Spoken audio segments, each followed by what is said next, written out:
আসসালামু আলাইকুম। আমরা আসছি আজকে বুরুন্দি।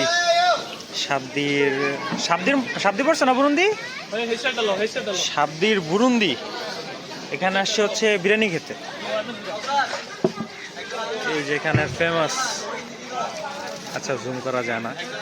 আমার সাথে আসছে এই যে পাপিস্টিগুলা। একজন হিমেল, ফেসবুক আইডি সাফান রাবিদ, একজন রবিশন, ওর আইডি হচ্ছে এমডি রবিশন।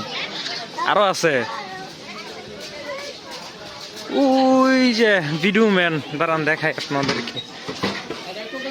এ ভিডিও ম্যান হাই দাও, হ্যাঁ ভিডিও ম্যান হাই দাও, হাই দাও। এই হচ্ছে জুবায়ের বজ্জাত। এখানে বিরিয়ানি বিতরণ করা হইতেছে, নতুন উঠানো হইতেছে একটা।